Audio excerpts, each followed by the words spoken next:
tausiah oleh guru kita Profesor Dr. Muhammad Quraisy Shihab MA, dan juga narasumber tentunya guru kita Kiai Haji Ahmad Bahaudin Nur Salim atau Gus Baha selaku Dewan Pakar Pusat Studi Al-Quran dan Pengasuh Pondok Pesantren Tahfidzul Quran LP3IA.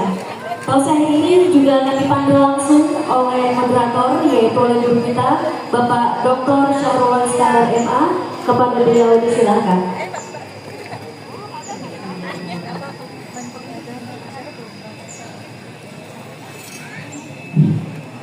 Assalamualaikum warahmatullahi wabarakatuh. Siap.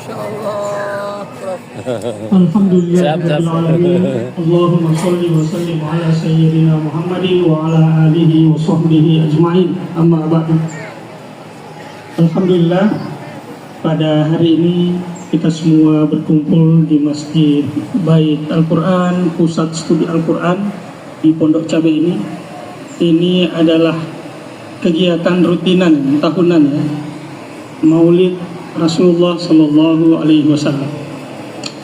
Untuk topik kita pada kesempatan kali ini, sebagaimana terpampang di belakang saya, keteladanan Rasulullah dan peran ulama dalam menjaga akhlak dan ilmu. Ini adalah topik yang penting, banyak hal yang terkait, dan kita banyak istifadah ilmu nanti dalam majelis ini. Telah hadir bersama kita Profesor Quraisy Shihab, guru kita bersama, dan hadir juga bersama kita bagi narasumber yaitu Kiai Haji Ahmad Bahaudin Nur Salim, yang kita sering sapa beliau dengan Gus Baha. Beliau ini adalah Dewan Pakar juga di Pusat Studi Al-Quran, sekaligus pengasuh Pondok Pesantren Tahfidzul Quran LP3IA. Baik, Pusat Studi Al-Quran mengadakan maulid ini, tujuannya yang pertama adalah menjalin silaturahmi buat kita semua.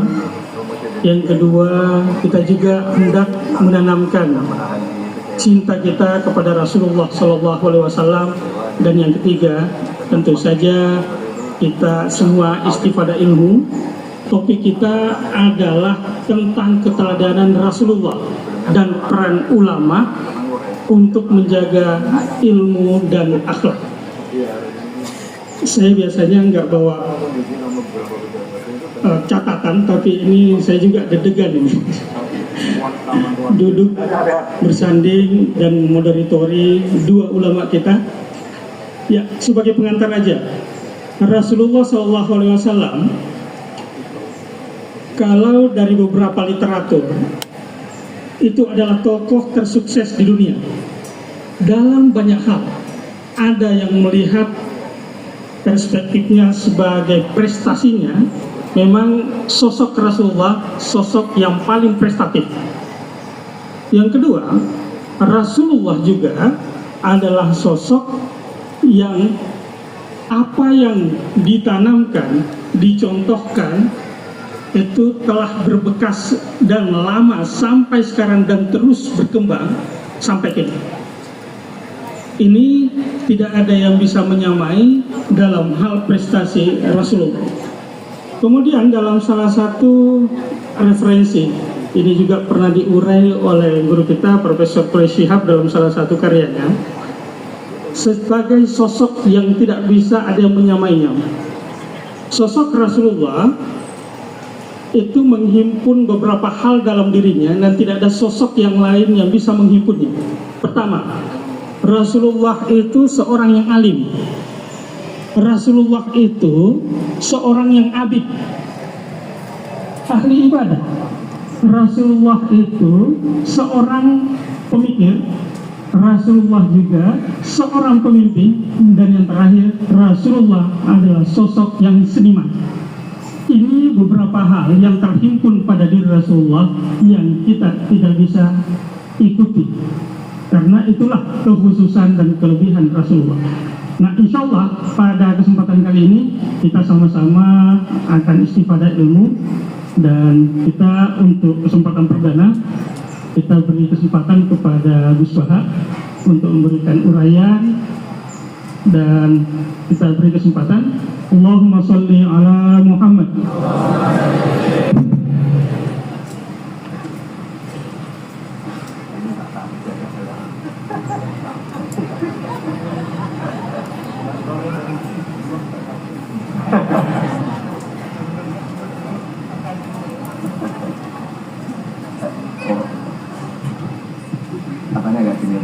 Ya, saya bilang kita ini tidak sering ketemu Gus Baha, walaupun kita sering dengar dan ikuti di YouTube dan sebagainya. Kali ini kita bertemu langsung. Kalau mau ketemu Gus Baha di pusat studi Al-Quran, paling tidak hanya 3 kali setahun. Iya. Kalau saya setiap bulan Anda bisa ketemu saya di sini. Jadi Gus Baha akan bicara, baru boleh berhenti kalau dapat izin dari saya.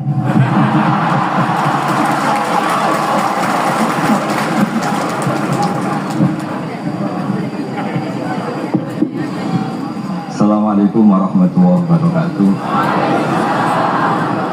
Alhamdulillahirabbil alamin, wassalatu wassalamu ala asyrofil mursalin sayyidina maulana Muhammadin wa ala alihi wa sahbihi ajmain, amma ba'du. Jadi dari akan tuh mengikuti yang diinginkan Abi Quraisy. Terima kasih Pak Nazar karena sudah dengan bingung semua. Jadi kalau jenengan ingin Islam legal formal ya ikut Pak Nazar, karena Menteri Agama itu yang ngatur Islam secara legal formal. Kalau ikut saya berarti ya ilegal gitu. Saya tadi guyon sama Pak Quraisy, menantunya itu bangga karena mertuanya bisa maksa Gus Bak datang ke sini. Begini ya, jadi neladani Rasulullah itu yang gampang-gampang saja. Nabi itu dalam keseharian itu biasa sekali, tapi hasilnya luar biasa. Kalau jenengan semua memang benar-benar biasa ya. Nah itu juga bagus, karena nggak ini apa Nabi. Itu Mbah Mun dulu saya sering bilang, Islam tuh nggak pernah trauma sama orang kayak jenengan. Traumanya tuh sama orang khusyuk, orang bener, itu bikin trauma Islam. Karena yang ngaku Nabi, yang aneh-aneh itu, yang kayak Nabi mesti yang khusyuk-khusyuk. Yang kayak jenengan tuh mesti tidak bisa. Karena untuk jadi kiai saja orang nggak percaya, apalagi jadi Nabi. Jadi maka bersyukurlah, karena Anda nggak mungkin mengaku sebagai Nabi apa? Palsu. Karena untuk jadi kiai saja orang nggak percaya. Saat pagi saya setiap kesini itu mesti ngaji dulu di PG. Jadi setahun itu pasti sudah lebih dari 3 kali. Bedanya nggak ketemu jenengan. Begini, saya tadi ngaji sama bareng-bareng Pak TGB, beliau baca Itkon, saya baca Al-Muhaddab. Ini saya cerita yang ringan-ringan. Sekarang kan baru rame misalnya ajaran akhlak. Allah sendiri itu kalau boleh dibahasakan itu paling berakhlak. Saya beri sekian contoh betapa Allah itu sangat menata tata krama. Kata Allah, saya ini Tuhan. Inni haramtu dzulma ala nafsi wa ja'altuhu bainakum muharraman. Kedoliman itu saya larang, bukan pada kalian saja, saya sendiri melarang diri saya berlaku apa? Dolim. Terus Allah diceritakan oleh Rasulullah SAW, kata Nabi, Innallaha hayyun karim. Allah itu pemalu. Jadi malu, ini ada Pak Luqman Hakim. Malu kalau ada orang menengahkan tangan kemudian nggak diijabahi. Saya malu, orang itu sudah ngangkat tangannya, sudah gini kok tidak saya kasih. Terus contoh lagi, ketika Anda merasa aktor pemberi sedekah, aktor apa, itu Allah istilahkan dirinya itu mangdalladzi yuqridu wa qardan hasanah. Siapa yang mau menghutangi saya? Ini Allah zat pemilik langit bumi yang punya semuanya, tapi istilahkan dirinya siapa yang mau menghutangi saya, siapa yang mau menolong saya, intan surwah yang surku. Sehingga posisi adab ini yang dipakai di pesantren, di semua tradisi kita. Saya kalau merasa diri sebagai narasumber, mungkin saya nggak mau ngisi karena itu jumawa. Tapi kalau merasa disuruh menantunya Pak Kures, Mas Fikri tadi, itu berakhlak sekali. Seorang Gus Bah disuruh sama Fikri Segaf. Oh itu berakhlak sekali. Yang nyuruh yang nggak berakhlak gitu. Ya Pak Luis ya, itu keponakan antum juga nggak berakhlak gitu. Jadi dulu Islam itu segampang itu. Di kitab Bukhari diterangkan, nanti saya berdoa sama Allah supaya nanti ada isyarat supaya berhenti, jadi nggak lama-lama. Nabi itu nggak jaga image, Nabi itu pernah jalan-jalan. Kebetulan saat itu mau haji. Itu dicegat sama perempuan, Imra'atun min Khosam. Itu ceritanya semuanya seputar manusia. Imra'atun min Khosam ini cantik sekali. Kendali untanya Nabi dipegang terus. Kata Imra'atun min Khosam, ya Rasulullah, inna faridatahu ala ibadi adrokat abi syekhon kabiran. Nah ini saya menunjukkan apa bukan karena saya pinter, bukan. Ini memang pinter bener, maksudnya bukan. Karena kenapa saya nyebutkan Arabnya bukan apa? Karena nanti bisa dikoreksi Pak Kures kalau salah terjemah atau salah arti. Dan saya mohon doa dengan ini Mas Loman Hakim Pak jadi kiai. Abahnya itu kiai, saya itu ngefans sama abahnya. Saya sering baca soroh kata, makanya saya takut. Ini malah ngarang bahasa Indonesia, abahnya itu kalau ngarang bahasa Arab. Kayaknya jaga sopan, kalau nyanyi abahnya kan nggak sopan, makanya terus dibawa. Itu ya bagian dari Islam juga. Saya pernah ditegur sama murid-muridnya Bangun, Gus, kamu itu ngaji kayak saya, maksimal takbir. Kenapa ya? Kalau saya ngaji Wahab, kayak Bangun, nggak sopan namanya. Di bawahnya saja biar tetap apa? Sopan. Teman saya itu ngilhami saya sampai sekarang, bilang gini, Gus nanti jangan terlalu soleh ya, biar surganya sama saya ya. Kalau terlalu soleh nanti surganya sama Mbah Mun, apalagi sama Rasulullah sungkan, gak bisa ngopi-ngopi. Itu budak tapi akan bener. Ya, jadi jangan bayangkan di surga sama Rasulullah sungkan. Taman kan sudah capek sholat subuh, toh kan ingin gak subuh. Karena surga. Saman kan mau poligami aja takut istri, nanti kan bidadarinya banyak. Kalau ada nabi sungkan. Dan nanti sama saya aja di pinggir-pinggir yang enggak. Supaya enggak apa? Tapi kalau amal pas-pasan, kuotanya enggak cukup, langsung neraka. Itu resiko. Karena pas, sekali enggak cukup, neraka. Makanya kuotanya lebih, tapi surganya yang apa? Biasa aja. Imra'atun min Khosam itu cantik. Nabi pas itu diunta Ardafa Al-Fadl bin Abbas. Fadl bin Abbas ini sepupunya Nabi. Fadl masih muda, masih ganteng muda. Terus Fana Dzarul Fadl ilaiha wa nadzarat ilaihi. Nah ini cerita betapa Nabi sebagai pengajar itu manusia bisa. Terus falau wa Rasulullah unukal Fadl. Nabi terus sekarang memalingkan Fadl supaya agak melihat perempuan ini, Imra'atun min Khosam. Pas Nabi lawa mungkin agak keras, Abbasnya tersinggung. Lawaita ibna amik, gimana kamu sama sepupu kok gitu? Kata Nabi, ini Fadl melihat Imra'atun min Khosam tadi, gadis dari Khosam. Nah ini supaya sama ngerti, jangan bayangkan Nabi itu terus orang kalau mau tanya kok di jalan nggak sopan, nggak berakhlak gitu. Ya biasa aja dijawab ya di jalan itu. Yang tanya juga nggak sowan dulu nggak, ya dia bisa. Nah sekarang beberapa ustadz itu kalau ada orang tanya disuruh ke rumah, ternyata ustadznya masih belajar dulu. Kalau urusan sopan, ilmunya nggak cukup, kalau jawab langsung itu nggak cukup. Terus dikemas sopan, nggak sopan, tanya di dalam, di rumah. Pertanyaannya kasih dulu, ternyata belajar dulu. Oh itu benar-benar ustadz nggak sopan ya. Kan nggak efisien, apa nggak apa? Ini cerita di Sahih Bukhari. Inna faridatahu ala ibadi adrakat abi syekhon kabiran la yastati'u ayasbuta ala rafilah wa fi riwayatin ayastamsika ala rafilah. Apa ahujju anhu? Bapak saya itu tidak kuat haji. Dan sekarang haji sudah wajib, ini gimana? Apa saya perlu hajikan?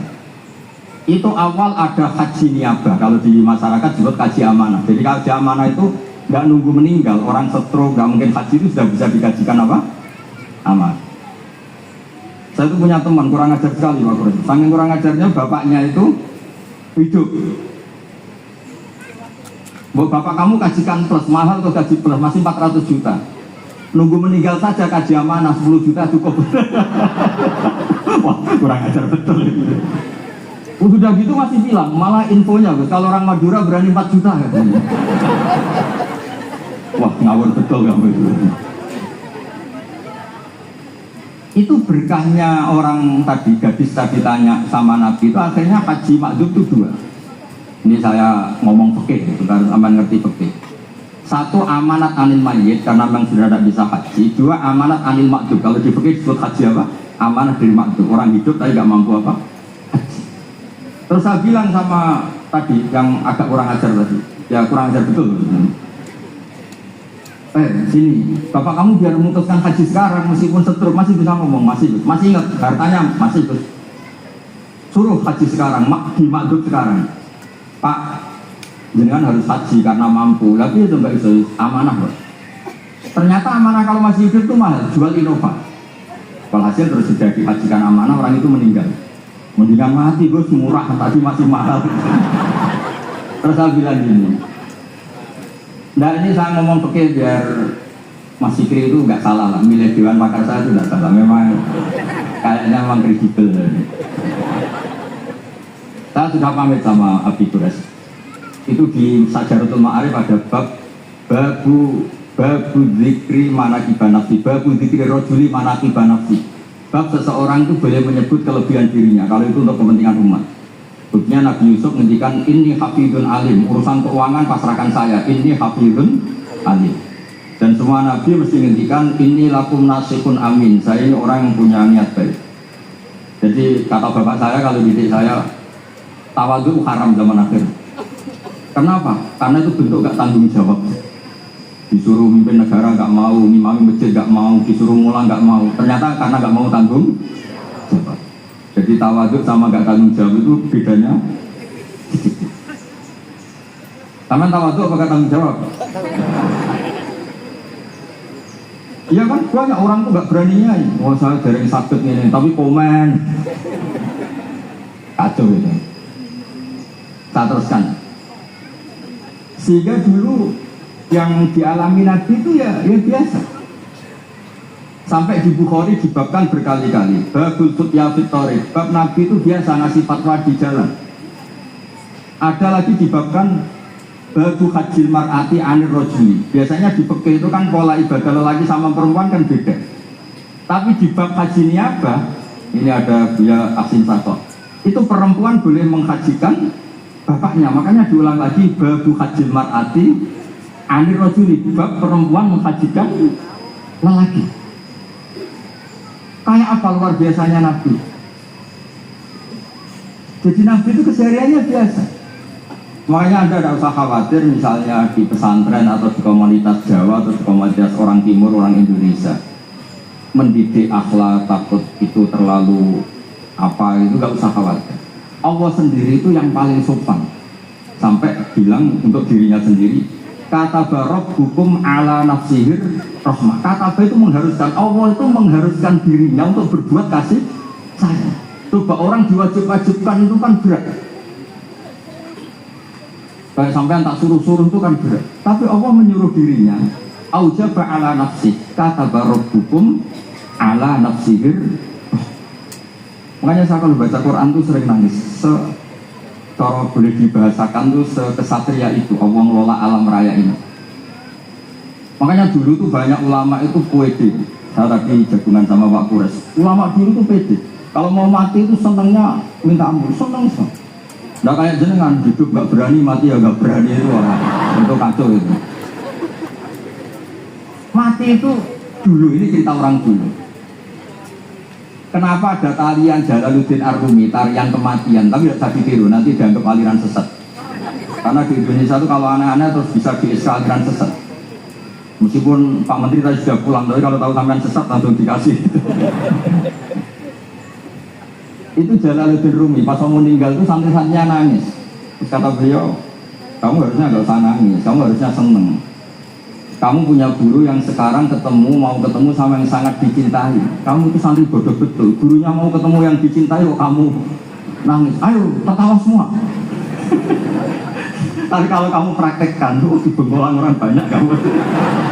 Oh itu akhirnya santrinya senang gurunya. Alhamdulillah guruku mati, alhamdulillah. Tapi dilihat kematian adalah awal ketemu yang dicintai. Nah begitu itu ya bersanad. Ketika Bilal, Sayyidina Bilal itu mau meninggal, itu orang sekelilingnya nangis. Beliau ya marah, jangan nangis. Ghadan nalqal ahibba Muhammadan wa hisbah. Besok saya ini mau ketemu Rasulullah Muhammad. Kamu gak usah nangis. Ghadan nalqal ahibba Muhammadan wa hisbah. Tapi mereka mengajarkan kebenaran itu rileks. Yang mengajarkan kebenaran itu ini cerita sunnah Rasul yang mudah kita tiru. Sama nggak usah bayangkan jadi kiai sufi terus terkenal wali repot. Bisa kiamat atau yang jadi wali sampean. Saya keberatan, betul keberatan. Mungkin Pak Kores nggak apa-apa. Orang sepuh itu biasanya legowo, gak bobo yang wali pun. Saya yang komplain, nggak terima saya. Karena nggak lewat saya, kalau lewat saya lewat orang dalam. Dulu Nabi Ibrahim itu pernah ingin umur tua. Allah marzuqni umran tawilan. Ini cerita kalau Allah itu ngelola agama ini ya seni, nggak terlalu serius. Sama Allah itu nggak dijawab. Ada orang sepuh sowan ke Nabi Ibrahim dikasih anggur. Ketika dimakan dikunyah keluar lagi, ngalir lagi. Ketika dikunyah ngalir lagi keluar. Orangnya sepuh. Nabi Ibrahim langsung masuk kamar. Ya Allah, ini engkau nyindir saya. Dia kena nganti tua, ya senasib pemuniku. Akhirnya, ya Allah, doa tadi nggak jadi. Artinya segampang itu Allah jawab. Pernah Nabi Ibrahim itu didatangi Malakul Maut. Saya pernah cerita ini. Israel datang ke Ibrahim. Saya disuruh nyabut nyawa kamu. Nabi Ibrahim kan GR. Ya beliau kan Khalilur Rahman, makanya marah ya. Nggak mungkin, Allah nggak menginfo dulu sama saya. Kalau kamu mau cabut saya, kamu ngawur Israel. Makanya kalau kamu bisa ngawurkan Israel itu sanadnya sampai Nabi Ibrahim. Kalau berani ngawur kamu, saya nggak dikasih info dulu. Hal ra'aita habiban yumitu habiban. Masa ada kekasih bunuh yang dikasih, ini nggak bener. Logika kamu nggak bener. Wah Israel kan nggak bisa debat ya. Nggak pernah kuliah, nggak pernah munakosah. Datang lagi, tuan ke Allah, ya Allah. Kata Nabi Ibrahim, kata Khaliluka, hal ra'aita habiban yumitu habiban. Masa kekasih bunuh yang dikasih? Karena Ibrahim gelarnya kan Khalilur Rahman, apa Khalilur Rahman. Terus sama Allah, kamu bilang gini Israel kan nggak bisa mikir. Makanya ada orang itu ngeluh itu, bos bapak saya pas di sawah kok mati. Gue Israel itu biarin sampai rumah dulu, kenapa? Pas di sawah mati, di pematang sawah itu belum mati. Itu cerita kata Gus, Israel itu kasih tahu, tuh masa kan bisa bunuh di rumah kan bisa. Sembrono betul. Terus saya bilang, sebetulnya ada, teori itu ada, tapi harus jadi nabi dulu. Masalahnya sekarang nabi sudah apa? Ditutup. Sebenarnya bisa katanya. Terus akhirnya Ibrahim ini Israel dikasih tahu sama Allah. Bilang ke Ibrahim, hal ra'aita habiban yakrahu ayyalqa habiban. Dibalik logikanya. Ya Mas Lukman ya, hal ra'aita habiban yakrahu ayyalqa habiban. Masa ada kekasih tidak siap ketemu yang dikasih. Katanya kamu tuh kekasih Allah, masa ketemu tidak berani. Oh, ketika langsung Nabi Ibrahim marhaban, oh iya. Masalahnya Anda ada kekasih Allah. Makanya jangan mati dulu. Nunggu di ACC jadi apa? Kekasih. Nanti baru mati. Jadi intinya beragama itu rileks, ada diskusi, ada somasi, ada komplain. Enggak apa-apa. Yang penting ini karena merasa nyaman dengan Allah Subhanahu wa Ta'ala. Makanya Nabi itu paling senang sama orang-orang desa. Saya ini meskipun banyak baca kitab, tapi sudah memutuskan Islam saya itu gaya Arabi, gaya orang-orang kampung sing badawa itu nggak priayi lah. Karena yang masuk surga awalan itu yang orang-orang nggak priayi itu. Karena malaikat repot kalau ngadepi orang-orang nggak priayi. Saya pernah ada guru, ini betul, ini kisah nyata, ada guru mau dipidanakan gara-gara buka tes SD itu Pak Kures, kan sudah disegel sama dia dibocorkan supaya santrinya lulus semua, SD-nya lulus semua, kan di komplek mau dipidanakan. Ya karena saya di daerah saya kan ketua suku lah termasuk. Kalau hasil musyawarah sudah soal Gus dulu. Ternyata dalilnya tuh ngawur betul. Gus, Pak nggak apa-apa ya, buka gini nggak apa-apa. Kenapa nggak apa-apa? Ujian mungkar nakir dibuka kiai aja nggak apa-apa, apalagi ujian mungkar nakir kan sudah dibuka, amar buka.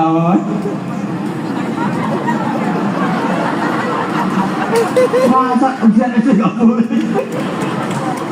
Wah, kepala sekolahnya kan pusing. Jangan Gus, jangan diturutin, ini kacau ya kan. Ya saya bilang akhirnya, ya masalahnya kepala sekolah sama polisi itu tidak mungkar nakir.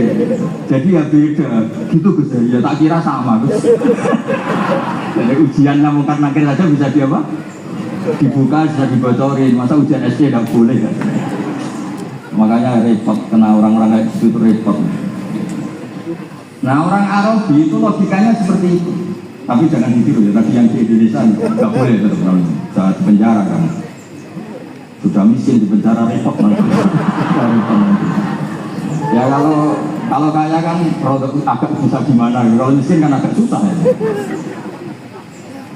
Ya agak gimana ya agak gimana-mana pokoknya kalau itu segampang itu. Ada orang Arabi tadi saya jagungan sama Kores. Tanya sama Allah, Rasul, ya Rasulullah, man tawalla hisabi, nanti yang ngurusi hisab saya itu siapa? Kata Nabi, Allah. Allah binafsi, Allah sendiri yang menghisab, bukan malaikat, bukan dia. Orang Arabi itu tawalla, orang itu langsung, ya sudah Nabi saya mau pulang, sambil tertawa-tawa. Cuma Nabi dipanggil, woi Arabi, kenapa kamu tertawa-tawa?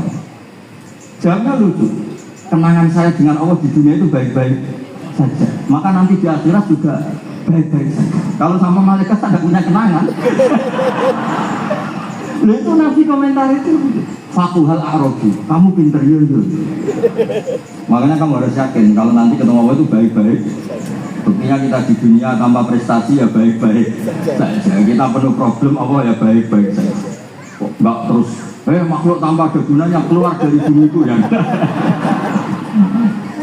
Nah itu penting. Jadi Allah itu suka. Makanya ada hadis ana indadoni abdi, saya ini terserah cara pandang.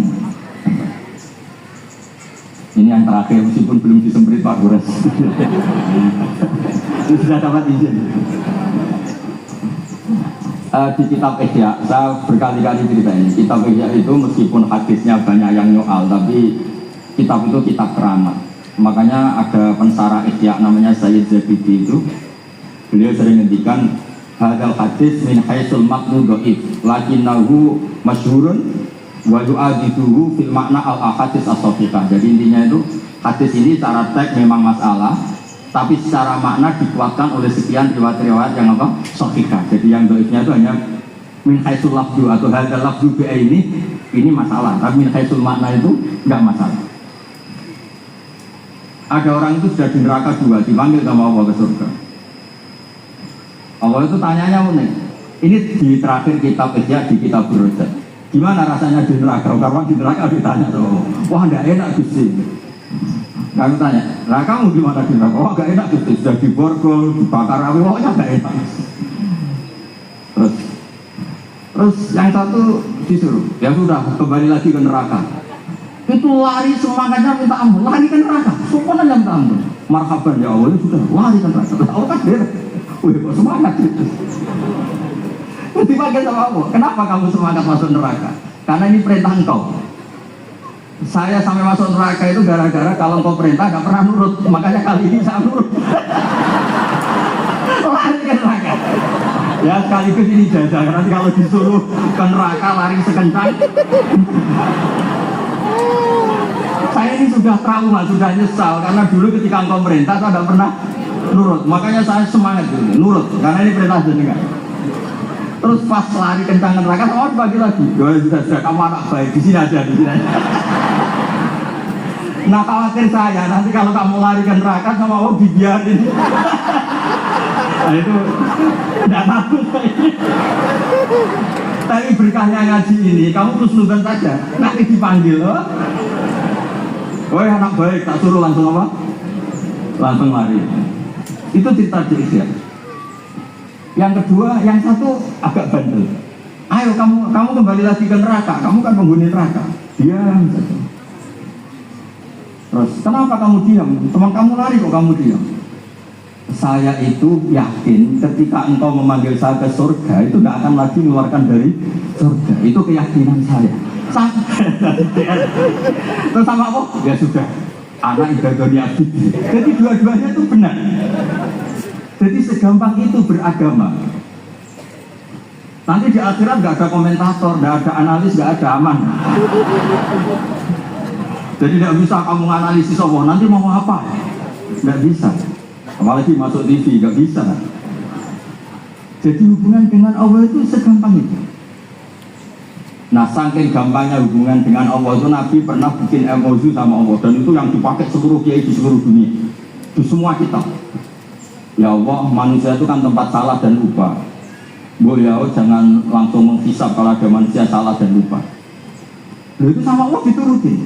Makanya Nabi ngendikan, "Ukti tu khamsan lam yu'tahunna ahadun qabli." Di antara yang disebut itu khawatimu suratil Baqarah.